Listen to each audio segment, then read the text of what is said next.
गोकुल सिंह स्मारक महाविद्यालय की ऑनलाइन कक्षा में आप सभी प्रतिनिधियों का स्वागत है। आज हमारा विषय है आरंभिक स्तर पर भाषा के पठन लेखन एवं गणितीय क्षमता का विकास, जो कि डीएलएड 4th सेमेस्टर में एक सिद्धांत का पेपर है।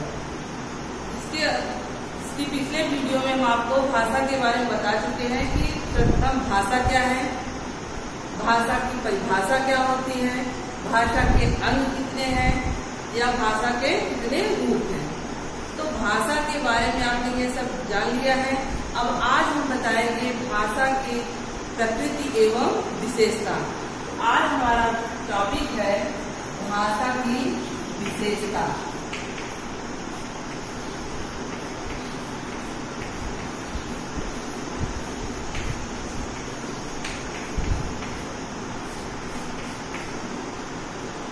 तो हमारी जो भाषा होती है उसमें कौन कौन सी ऐसी विशेषता है जिसके कारण से हमारी भाषा को राष्ट्रभाषा या राष्ट्रभाषा का दर्जा दिया गया है।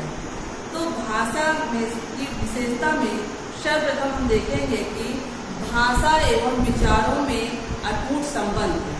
भाषा की विशेषता में सबसे पहला हमारा है कि भाषा एवं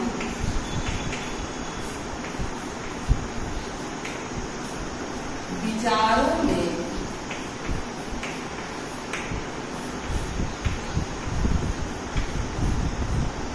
अटूट संबंध है।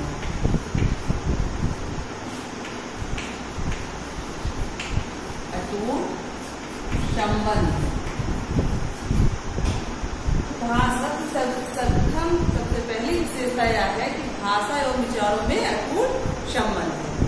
तो स्पष्ट ये कह सकते हैं कि भाषा और विचार जो होते हैं वो एक ही सिक्के के दो पहलू होते हैं, अर्थात एक के बिना दूसरे का अस्तित्व जो है वो संभव नहीं है।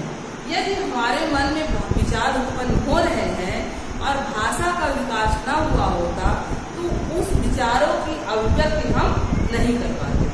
या यूं कहिए कि यदि मन में विचार ही न उत्पन्न हो तो हम अभिव्यक्ति किसकी करेंगे।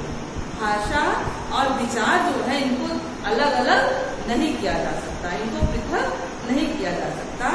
इसलिए जो हमारे मन में विचार उत्पन्न होते हैं उन्हीं को हम भाषा के माध्यम से व्यक्त करते हैं। तो भाषा की यह विशेषता बहुत महत्वपूर्ण है कि इसमें जो है भाषा और विचार का एक अटूट संबंध होता है। हमारा दूसरा है भाषा अभिव्यक्ति का साधन। दूसरा है भाषा अभिव्यक्ति का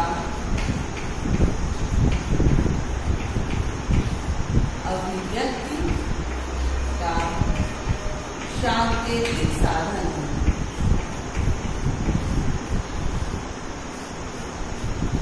सांकेतिक साधन।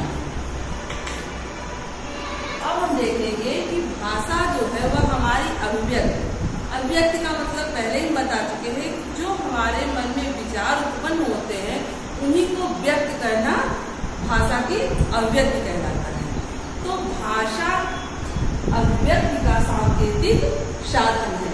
यदि भाषा न होती तो हमारे मन में जो विचार उत्पन्न हो रहे हैं उनकी अभिव्यक्ति हम न कर पाते। तो हमारे मन के जो विचार उत्पन्न होते हैं उनको सांकेतिक रूप से व्यक्त करना या भाषा को व्यक्त हम 3 रूपों में किए हैं, हम पहले ही बताए हैं, लिखित, मौखिक और सांकेतिक।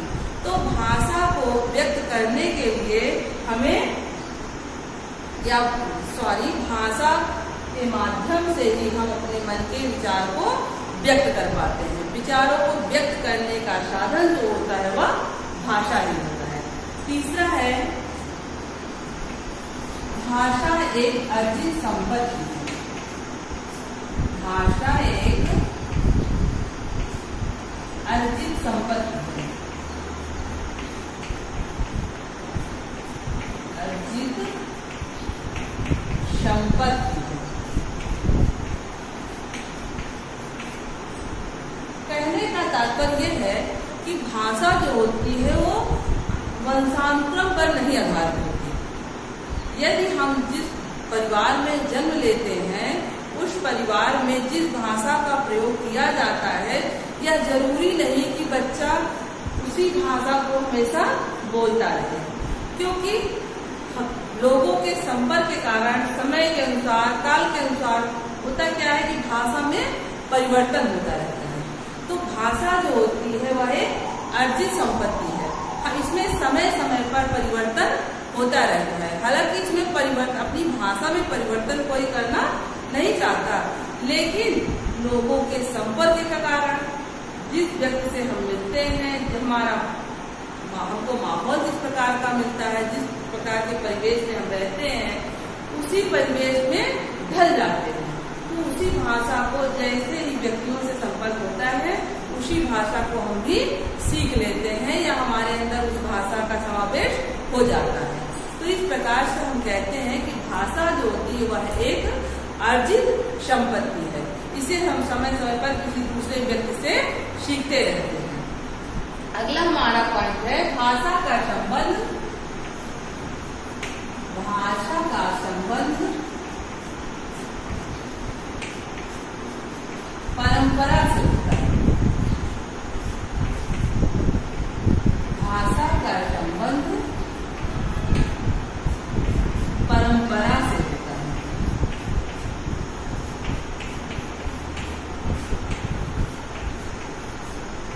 परंपरा से होने का मतलब क्या है कि भाषा का संबंध परंपरा से होता है।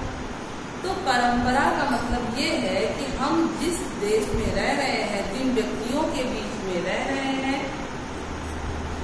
जिस समाज में रहते हैं, उस समाज में रहने वाले व्यक्तियों से जो कुछ सीखते हैं उसका हम अपने जीवन में प्रयोग करते हैं, अपनी भाषा में उन शब्दों का प्रयोग करते हैं जो हम समाज के बीच रह रहे लोगों से सीखते हैं। तो भाषा का जो संबंध होता है वह परंपरा पर आधारित होता है। और अगला हमारा पॉइंट है भाषा सरलता से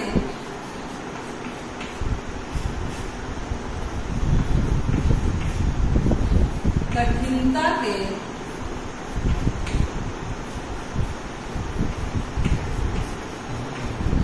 सूत्र पर आधारित है।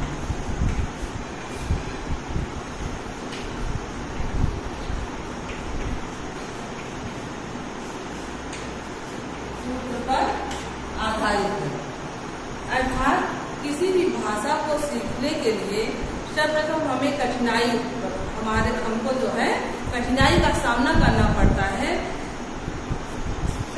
शुरुआत में कोई भी चीज यदि हम सीखना चाहते हैं तो उसमें बाधाएं बहुत उत्पन्न होती हैं, लेकिन धीरे धीरे यदि हम सीखने लगते हैं तो वह हमको आसान नजर आने लगती है। उसी प्रकार से भाषा भी, यदि हम अपनी भाषा को छोड़कर किसी अन्य भाषा को सीखने का प्रयास करें तो उसमें हमको बहुत सारी बाधाएं उत्पन्न मिलती हैं, बहुत सारी बाधाओं का सामना करना पड़ता है, कठिनाइयों का सामना करना पड़ता है। लेकिन धीरे धीरे जो होता है उसमें थोड़ी सी सरल जो है, गलत है, कठिनता से सरलता के सूत्र पर आधारित है।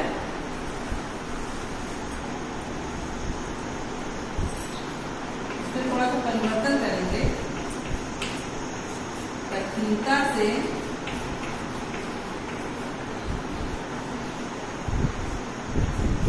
सरलता के सूत्र पर आधारित है। तो किसी भाषा को सीखने में सर्वप्रथम हमें कठिनाई होती है, उसके बाद सीखते सीखते फिर वह हमें आसान लगने लगती है। तो यह सूत्र आपने जो है अध्ययन सिद्धांत के अंतर्गत पढ़ा, तो बहुत सारे जो है कौशल बताए गए हैं उसमें। तो ये कौशल ये भी आपने देखा होगा। उसके बाद है भाषा परिवर्तन एवं भाषा परिवर्तित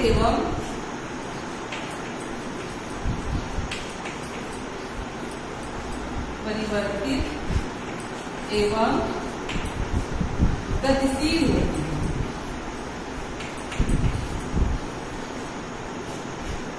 गतिशील होती है।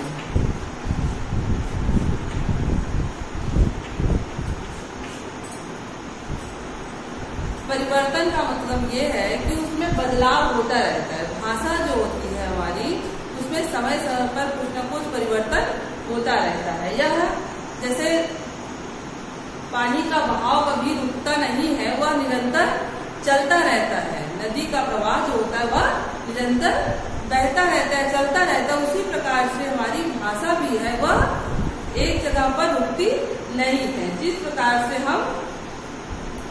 हमारा जो परिवेश बदलता रहता है, जिस प्रकार के समाज में हम पहुँचते रहते हैं, उसी प्रकार से हमारी भाषा जो होती है वह दिन ब दिन बदलती रहती है, उसमें परिवर्तन होता रहता है, वह रुकती नहीं है। और अगला है भाषा जो है वह स्थूलता से भाषा स्थूलता से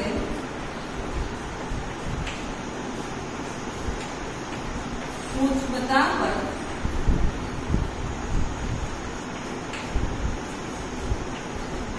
आधारित है। भाषा स्थूलता से सूक्ष्मता के सूत्र पर आधारित है।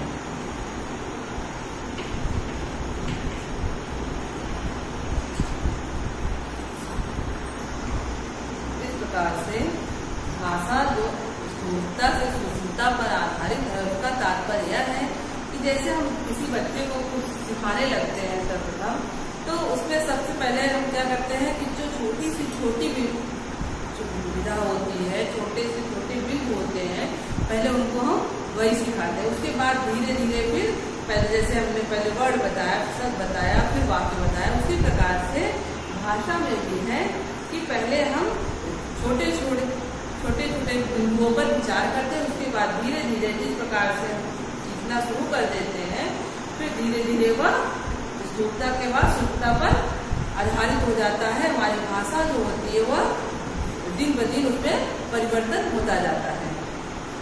अगला हम देखेंगे कि हमने देखा कि भाषा की विशेषता में सबका भाषा और विचारों में अटूट संबंध होता है, हमने बताया। दूसरा है भाषा अभिव्यक्ति का सांकेतिक साधन है। फिर देखेंगे भाषा एक अर्जित संपत्ति है। भाषा का संबंध परंपरा से होता है। भाषा कठिनता से सरलता के सूत्र पर आधारित है। फिर भाषा परिवर्तनशील एवं गतिशील होती है।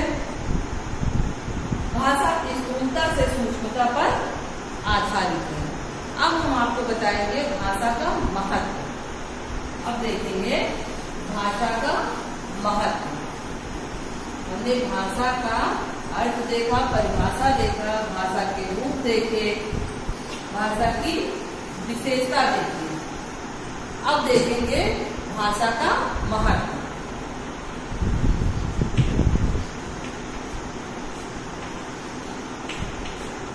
भाषा का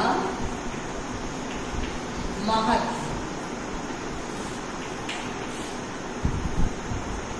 भाषा का आप जानते हैं कि हमारे जीवन में बहुत बड़ा महत्व है। यदि भाषा न होती तो एक व्यक्ति का दूसरे व्यक्ति के विचारों का आदान प्रदान जो होता है वह नहीं हो पाता। हम अपने मन के विचार किसी व्यक्ति के सामने न प्रकट कर पाते, या हमें कोई परेशानी है, यदि हम उसे कह ही न पाते तो उस समस्या का समाधान नहीं हो पाता। यह सब संभव अगर हो पाया है तो वह भाषा के माध्यम से ही हो पाया है। इसी प्रकार से हम देखें तो बहुत सारे ऐसे बिंदु हैं जिनका विकास जो है वह भाषा के माध्यम से ही हुआ है। सर्वप्रथम किसी व्यक्ति के बारे में सोचिए तो किसी व्यक्ति के व्यक्तित्व का विकास जो होता है वह भाषा के माध्यम से ही होता है। भाषा के माध्यम से उसमें उसके नैतिक गुणों का विकास होगा। भाषा के माध्यम से ही उसके सामाजिक सांस्कृतिक उसके विकास होगा। बाकी जो है ऐसे अलग अलग देखेंगे। सर्वप्रथम पहले हम देखते हैं भाषा का महत्व। उसके अंतर्गत पहला है व्यक्ति के व्यक्तित्व का विकास। भाषा के माध्यम से किसी व्यक्ति के व्यक्तित्व का विकास होता है, या व्यक्ति के व्यक्तित्व के विकास में सहायक भी कह सकते हैं।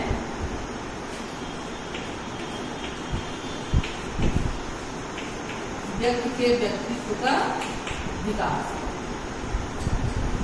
भाषा के माध्यम से ही हम किसी व्यक्ति के व्यक्तित्व के बारे में जान पाते हैं। उसके बोल चाल रहन सहन के बारे में यदि हमें जानना होता है तो किसी भी व्यक्ति के विचारों को यदि हम सुन लेते हैं तो उसका व्यक्तित्व कैसा है वह हमें स्पष्ट समझ में आ जाता है। तो प्रत्येक व्यक्ति का व्यक्तित्व यदि हमें जानना होता है तो वह भाषा के माध्यम से ही संभव हो पाया है। भाषा के माध्यम से ही किसी व्यक्ति के व्यक्तित्व के बाद जो है उसके मानसिक भावों को, उसकी मानसिक स्थिति को, यह सब जो है जानना भाषा के कारण ही संभव हुआ है। तो पहला जैसे हमने देखा व्यक्तित्व के विकास में भाषा का बहुत बड़ा योगदान है। उसके बाद हम देखेंगे मानसिक विकास। मानसिक विकास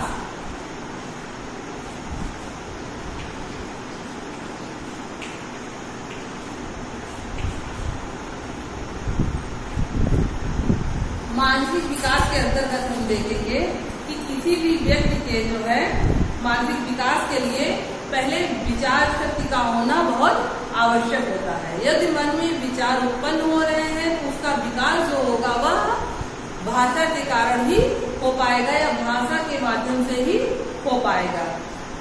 जैसा महात्मा गांधी जी का विचार भी है कि जैसे किसी बच्चे के शारीरिक विकास के लिए माँ के दूध की आवश्यकता होती है, उसी प्रकार से मानसिक विकास के लिए भाषा की आवश्यकता होती है। यदि किसी बच्चे को माँ का दूध न मिले तो उसके शरीर का विकास सही ढंग से नहीं हो पाएगा। उसी प्रकार से यदि जो है भाषा का आविर्भाव न हुआ होता, भाषा न बताई जाए तो किसी व्यक्ति का मानसिक विकास नहीं हो सकता। तो मानसिक विकास के लिए भाषा की बहुत आवश्यकता होती है। या भाषा के कारण ही किसी व्यक्ति के मानसिक विकास को बढ़ावा देना या मानसिक विकास करना संभव हो सकता है। अगला है भावात्मक विकास। भावात्मक विकास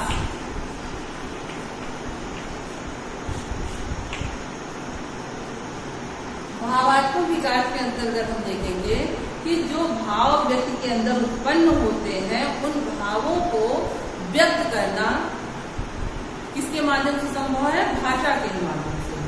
तो व्यक्ति के भाव को जानना या व्यक्ति के भाव को समझना जो है वो भाषा के कारण ही संभव हो पाया है।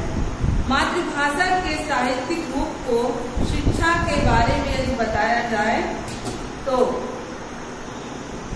अगला है हमारा सामाजिक सांस्कृतिक विकास।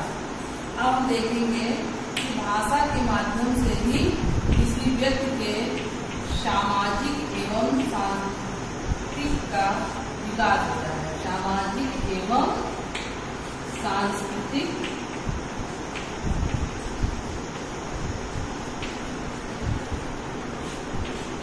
विकास।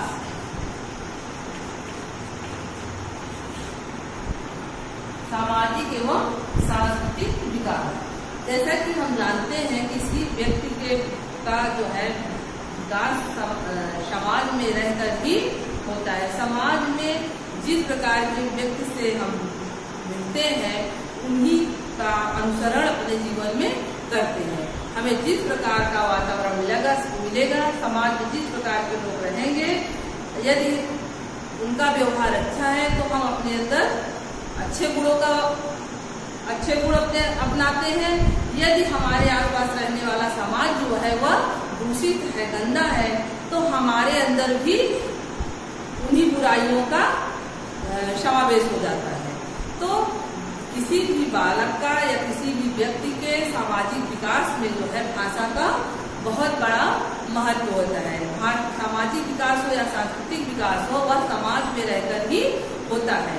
तो इसलिए हमें सदैव जो है अच्छे समाज में रहने की चेष्टा करनी चाहिए, या जो हमारे आसपास का वातावरण हो, हमारे आसपास का समाज हो, वह जो है हम उसमें परिवर्तन करने का प्रयास करें, जिससे कि यदि माहौल अच्छा होगा, समाज अच्छा होगा, तो हमारे अंदर अच्छे गुणों का ही विकास होगा।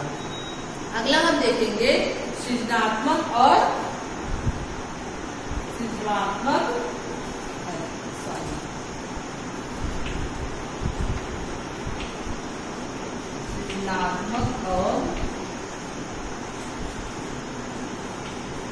विकास।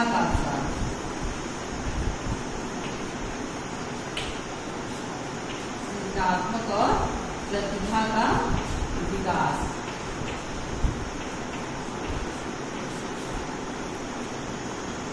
सृजनात्मकता का मतलब होता है नए नए विचारों को उत्पन्न करना, नई नई चीजों को सोचना, नए नए विचारों का सृजन करना। तो यह सब संभव हो पाए। मान लीजिए हम अच्छे अच्छे विचारों को सोच रहे हैं, समझ रहे हैं, अपने अंदर बहुत ज्यादा परिवर्तन ला रहे हैं, लेकिन उसको व्यक्त न कर पाते तो उसका कोई मतलब नहीं रहता, कोई मूल्य नहीं रहता। तो यह सब जो हमारे अंदर नई विचारधाराएं आती हैं उनको व्यक्त करना जो है भाषा के माध्यम से ही संभव हो पाया है। किसी भी व्यक्ति के अंदर कौन सी प्रतिभा है या कैसी प्रतिभा है, तो यह सब जो है भाषा के माध्यम से ही जानना संभव हो पाया है। तो भाषा के महत्व में किसी भी व्यक्ति के जो है सृजनात्मक और प्रतिभा का विकास देखा जाता है। और अगला है हमारा मातृभाषा और भाषा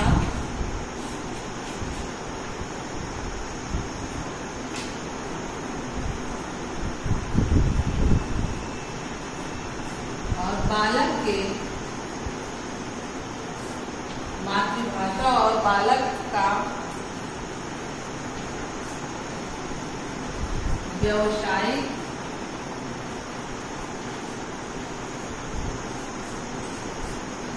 विकास। मातृभाषा और बालक का व्यावसायिक विकास। किसी भी बच्चे की मातृभाषा का विकास जो हुआ है वह भाषा के कारण ही हो पाया है। मातृभाषा यदि कहा जाए क्या है, तो मातृभाषा का तात्पर्य होता है कि माता के द्वारा दी गई शिक्षा या माता के द्वारा सीखी गई भाषा। यदि कोई व्यक्ति जो है मान लीजिए हिंदी बोलता है, कोई जो दंपति है वह हिंदी बोल रहा है, तो उसका बच्चा जो जन्म लेगा वह अपनी माता के द्वारा बोली गई भाषा को ही सीखेगा, तो उसकी मातृभाषा हिंदी कहलाएगी। और यदि कोई दंपति है वह अंग्रेजी भाषा का प्रयोग करता है, तो यदि उसका बालक या बच्चा जन्म लेता है तो उस बच्चे की मातृभाषा अंग्रेजी कहलाएगी। तो अर्थात हम कह सकते हैं कि हर व्यक्ति की मातृभाषा जो होती है वह अलग अलग होती है। लेकिन यह भी बताया गया है कि भाषा जो होती है वह निरंतर परिवर्तित होती रहती है। तो मान लीजिए हमारे बच्चे की मातृभाषा जो है वह हिंदी है, लेकिन यदि उसे किसी दूसरे दंपति के साथ रख दिया जाए जो दंपति अंग्रेजी भाषा का प्रयोग करता है, तो वह वही हमारा बच्चा जो है वह अपनी भाषा में परिवर्तन कर लेगा, वह अंग्रेजी भाषा का प्रयोग अपने भाषा में करने लगेगा। तो किसी भी बालक के जो है मातृभाषा और व्यावसायिक विकास जो होता है वह भाषा के कारण ही संभव हो पाया। अगला हम देखेंगे अध्ययन और अध्यापन में सहायक। अध्ययन एवं अध्यापन में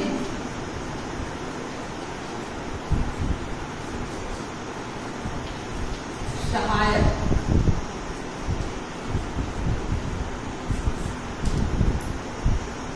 अध्ययन करना मतलब पढ़ना और अध्यापन मतलब पढ़ाना।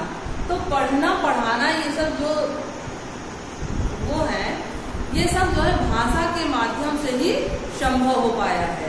अध्ययन और अध्यापन में भाषा का विशेष योगदान है। यदि किसी वर्ण या ध्वनि के बारे में हमें जानकारी न होती तो हम उस वर्ण या ध्वनियों के माध्यम से ही भाषा का विकास हो पाया है। तो यदि हमें जो है भाषा के बारे में जानकारी न होती तो किसी भी जो है भाषा को पढ़ना या पढ़ाना जो है वह संभव नहीं हो पाता। तो इस प्रकार से हम देख सकते हैं कि अध्ययन और अध्यापन के प्रगति में सहायक, राष्ट्र की प्रगति में सहायक,